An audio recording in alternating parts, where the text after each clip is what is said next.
Hey everybody, here's a Vi support guide. I'm going to be going over the runes, the items, the ability order, some tips and tricks, so make sure you stay and watch it all, like the video to support, and if you didn't know who I am, I'm Doglightning, a challenger neeko support main, so yeah. Okay, for runes, I always usually go Aftershock, although I'll be going into a variation for someone who likes to go more damage after. So to start off, I like Aftershock. So the reason Aftershock is really good is because you want to trade really aggressively, and you're going to proc your passive shield, which means if you go in level 1, you get your passive shield and try to walk away. As they're hitting you as you're running, you have Aftershock up and a shield, and it makes it really hard for them to actually hit your HP bar. Also on top of that, if you hit the Aftershock proc on them, it does almost as much damage as Electrocute, so really good. Shield Bash, because obviously again, you get your shield, you get some extra resistant damage. I go Bone Plating because what you're trying to do is you're trying to stay out of combat, and then when you try to go in with your punch, you're going to have Bone Plating up and negate a lot of damage, and Unflinching for some CC protection. I will note, Bone Plating, if you're in a lane where you aren't ever going to trade or do anything, you can also go Conditioning for scaling. But yeah, so for my secondary page, I have two variations. So there's a damage variation and a tank. So I'll be going into items later, but if you're doing the Umbral Glaive Rush, I like to go Zombie Ward for the vision controlled and the extra AD, and Ultimate Hunter because Vi is very ulti reliant, and having your ulti on a lower cooldown is really good. But if you're going the full tank variation of Vi, I would usually recommend going Triumph and Legend Tenacity, as it'll just give you a lot more sticking power and survivability in a team fight. Now my second page that I would recommend for someone who wants to just play full lethality Vi one shot, going with lethality mythic and everything like that, is an Electrocute page. So I'd go Electrocute into Sudden Impact, Zombie Ward, and Ulti Hunter, right? So Electrocute's really good. You go in for your Q auto E, you proc Electrocute, big burst, sudden impact giving you lethality. So even if you miss your Q, you still have the lethality. Zombie Ward and Ulti Hunter, like I was talking about before. And then for your secondary page, you could go Triumph and Legend Tenacity, but I personally would like to go again the Bone Plating and the Unflinching for the same reason I said before. Bone Plating, when you make sure you're out of combat and you're ready to go in, you go in with Bone Plating. It'll make you that extra little bit of tankiness with Electrocute, and Unflinching for the CC reduction. So yeah, hopefully you guys enjoyed that, and let's get into the items. Okay, so for my item build, so before I go into each individual item, I will just go over my regular build. So this is my regular build that I usually go. I usually go the Steel Shoulder Guards for an early lane phase, being able to just CS and stay healthy. CDR Boots because, again, Vi is really ulti dependent, and getting your ulti on a really low cooldown is important. And also, you can get your Q down to, like you can see here, it's a 3.43 second cooldown. If I was level 13 with Wardstone, you can get it down to a 2.5 second cooldown for a multi-man stun. Super good to be getting the CDR boots. I like to rush Umbral Glaive because for 2300 gold, it just makes you spike and do a lot of damage while also having high synergy with the Zombie Ward. Even Shroud for, again, we're getting more damage but tankier, so I'm going to be going in usually with my R, and my whole team will get a 9% damage amp, while I'll be 9% damage amping myself, into a Zanya's and then a Wardstone. So finally, the Zanya's might sound weird, but actually Vi's E here has a 90% AP ratio, and you get 2 charges, which means you're getting that 90% ratio twice, which means you actually have 180% AP ratio. So that means that the AP on the item is not wasted, and then vulnerability is really important because with a build like this where you have Umbral Glaive into Even Shroud, you're not going to actually be very tanky. You're going to still die relatively quick, and there's not going to be a better spike. After I've finished these 2 items, I can go into my base and literally buy a stopwatch and then upgrade it into Zanya's. You could, as I showed in my recommended, go for GA, but it's a lot longer cooldown, and you can't use it as efficiently, so I'll be able to do things like this where I go in, right, and then I Q auto E Zanya's, right? And then when I come out of my Zanya's, I can like auto E Q, or I can like auto E and then I can auto E and then like Q away from the enemy. Just so many things. Zanya's is just a really good item. So yeah, this is my regular build where it actually all 3 of these items give me damage, they give me utility, and they give me survivability. It's a weird build. You're building AD lethality, AP, and a tanky item, but it actually has high synergy. So this is my regular build. Now for me to go down into the options of the game. So to start off, you can go Spectral Sickle. I will say that Vi support has a bit of mana issues if you're spamming your Q too much throughout the game. So if you're finding you're having mana issues, you can go this, but you will have hard time proccing it. For boots, like I said, I like to go the CDR boots because also you're really good with your flash. You can Q and then flash on the target. Whoopsies. Embarrassing. You can Q. Oh. Q, and then you can flash onto the target, right? So flash is really good with these boots, but also Swifties is really good. It actually gives you slow resist, so when you cast your Q, you see how I walk slower?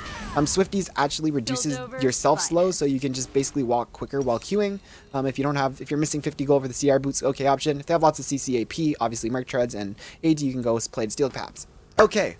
Now for your mythic options. So like I said, I really like the Even Shroud, but if I was doing this build and I was kind of behind and need more survivability, Locket is a good option just to give you more survivability.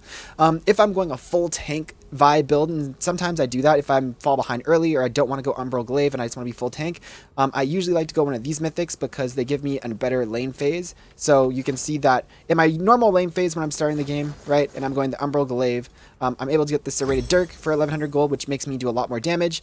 If I'm going full tank, I can get this for 1100 gold, which gives me the burn damage, which again increases my damage. And then there's two options. I really like Turbo Chem Tank. So again, Vi is slowed when she's casting her Q and walking towards enemies. But if you have Turbo Chem Tank, if you pop the Chem Tank before you Q, it gets rid of the slow effects and you can still walk at full speed at people. But another good option is also the Gauntlet. Gauntlet will give you more tankiness, more survivability, and if you're mostly just going to be engaging with your ulti, it's probably better as you can go in and do your combo and put the AoE slow field on the ground. And finally, if you want to go that Electrocute page I said before and go full lethality, I would probably go Umbral Glaive into Eclipse, or after Umbral Glaive, if you're snowballing really hard, you can just go into Eclipse, which will make it so that you can literally just one-shot carries, but better for lower elo because it's really expensive and you need gold income. Now for some situational legendaries, we've already gone through Umbral Glaive and Zhonya's. No matter what, I think Zhonya's is best third no matter what build you're doing. Even if you go like the lethality there, get this third really good. Redemption can be really good, especially if you're going a tank. Like if you go Chem Tank into Redemption, Redemption can be good because like I said before, Vi kind of has a bit of mana issues, and going a tanky build, you're going to be having even more mana issues because you're lasting longer. This item's really good. It gives you 20% shield power, which is good because you have your shield on your passive. So when you go in with your shield, it gets 20% bigger. It also makes it that if you want to go in, right, you can like Redemption R target, right, and go in and you get the heal on yourself. It does 10% of their HP as true damage, so it just really fills out this build of being a utility support. But yeah, you could do that with the Zhonya's third, like I said. If you just want to go full tank, you need anti-heal, you have Thornmail. If you need magic resist, Force of Nature, you can go Spirit Visage if you have a healer on your team or something.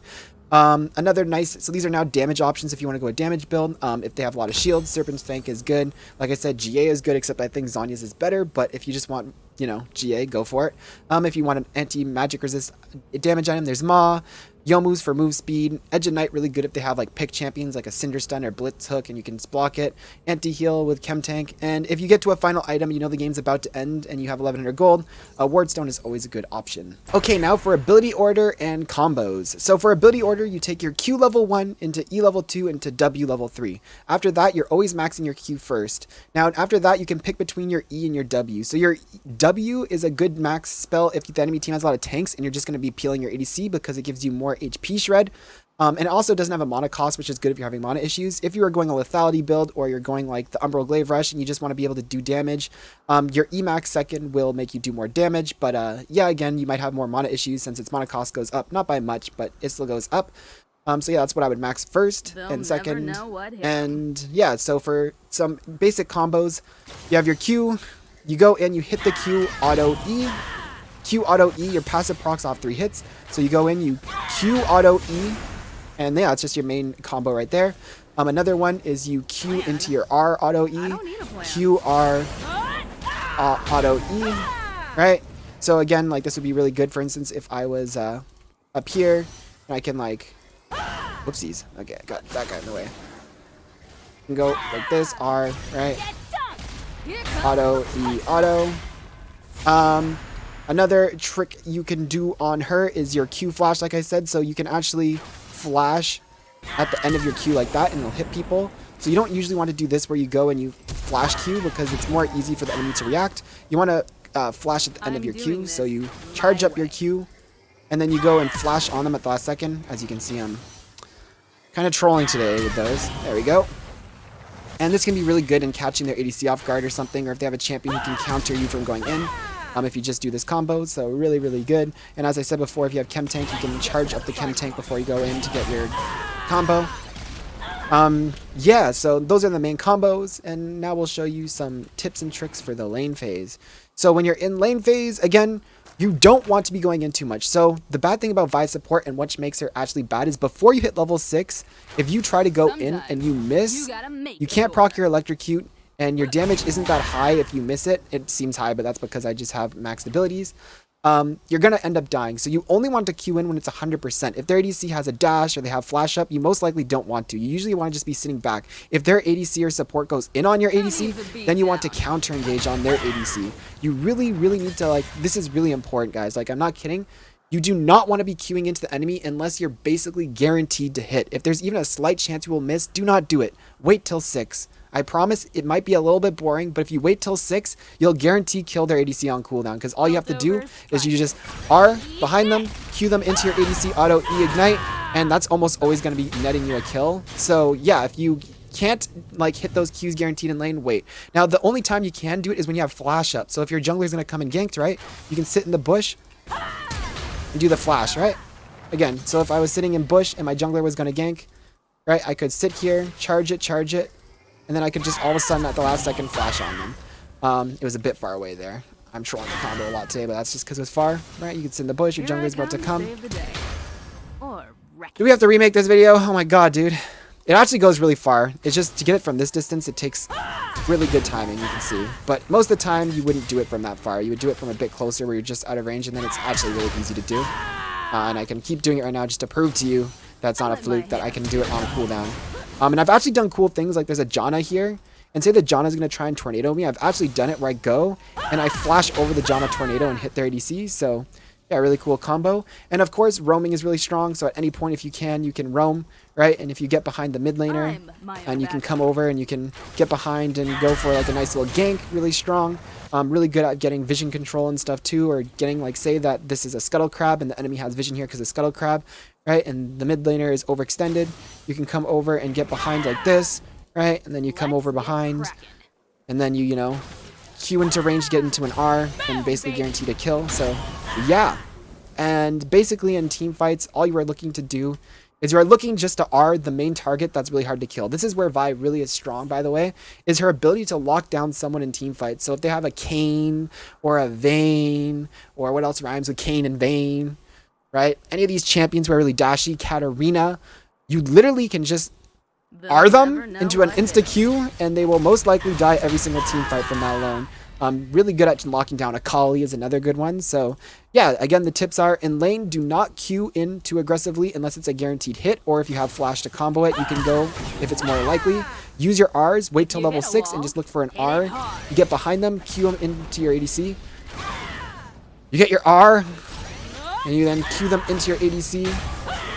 And look to roam, use your Qs to get over these big walls, and look to gank mid. In team fights, look to only R the most mobile enemy champion who's hard for your team to kill. And yeah, I hope you guys enjoyed this video. Oh, also another thing that's really cool about this champion is you can multi-stun. So this is where this champion get really insane. You see how I could multi-stun these targets? So a champion like Leona, you could compare Vi to Leona. Really similar champion, right? You got your lockdown and CC. Let's get a bit of CDR too and turn this off, right? So say we had like, you know, our 3-item spike here, and we were in a team fight. She actually has crazy peeling because all 3 of these targets are locked together, right? And you can end up hitting like a 3-man stun into an ulti, which knocks people away. Then, you know, auto Q auto, and then you have another stun. You can basically CC lock one target off your ADC for so long, and also multi-stun, right? Where if there was 2 people going for your ADC in a team fight, Leona wouldn't be able to CC both of them, but the fact that like Vi can knock 2 targets off her ADC, and her W applies a 20% armor shred, which again, if there's a tank diving your ADC and you can do 12% of their max health and a 20% armor shred, just really, really underrated champion pick, and I've been really enjoying it a lot. So yeah, I hope you guys enjoyed this video. Like, comment, subscribe as always. Love you guys, and peace.